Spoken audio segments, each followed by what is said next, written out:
Si je voulais manger, je devais d'abord traverser le bassin. Mais mes vêtements ne devaient pas être mouillés. S'ils l'étaient, je ne pouvais pas entrer dans la salle à manger. Je regardais les frères aînés passer avec aisance. Cela semblait facile, mais je tombais dans l'eau. Quand je suis arrivé à la salle à manger, un moine m'a arrêté. Mes vêtements étaient trempés. Je ne pouvais qu'attendre qu'ils sèchent. Quand je suis entré dans la salle à manger, la nourriture avait disparu. J'ai vu qu'il y avait une autre zone de restauration. En m'approchant, j'ai appris qu'elle était réservée aux maîtres. L'abbé a dit que si je voulais manger, je devais le mériter moi-même. Puis il a pointé le rondin flottant en disant « Si je pouvais me tenir dessus, le bol de bouillie serait pour moi. » Dès que j'y ai posé le pied, je suis tombé. En guise de punition, j'ai lavé la vaisselle toute la journée. Le lendemain, j'ai voulu me faufiler en escaladant le mur. Je venais tout juste de grimper sur le mur, que l'abbé m'a renvoyé dans l'eau. Tout le monde s'est moqué de moi. À ce moment-là, j'ai juré que je ne perdrais plus jamais. Le soir, quand tout le monde s'est endormi, j'ai trouvé des tonneaux en bois et j'ai commencé à m'entraîner. Je tombais encore et encore, puis je me relevais. Finalement, j'ai appris à garder mon équilibre. Je pouvais passer d'un tonneau à l'autre avec aisance. Le lendemain, tout le monde attendait de me voir échouer. Mais j'ai sauté par-dessus le bassin avec facilité. Toute la cour est tombée dans le silence. Mais l'abbé n'a pas été surpris. Il a remplacé les rondins par des planches. Même les disciples les plus habiles tombaient dans l'eau.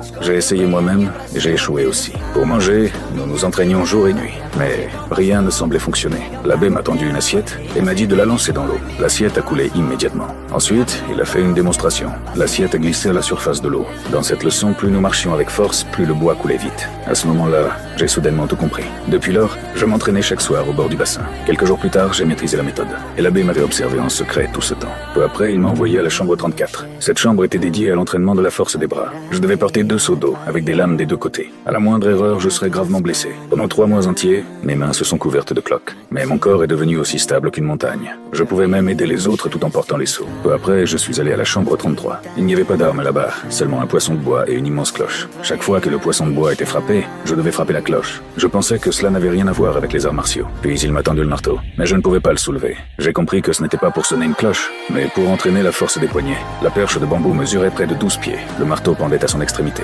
Plus je tenais le manche en arrière, plus il devenait lourd. Je ne pouvais avancer mes mains que petit à petit. Après quelques frappes, mes poignets étaient engourdis. La perche a glissé de mes mains et s'est écrasée sur le sol. Mais personne ne m'a regardé. C'était comme si de rien n'était. Ma fierté a subi un coup terrible. À partir de ce jour, mes poignets n'ont cessé d'être blessés. Guérir, s'entraîner, se blesser à nouveau, jour après jour. Petit à petit, j'ai appris à contrôler ma force. Le marteau a commencé à sembler plus léger. Jusqu'au jour où l'abbé a soudainement accéléré le rythme. Mais peu importe à quelle vitesse il jouait, je suivais chaque frappe. Pour la première fois, je l'ai vu sourire. Et c'est à ce moment-là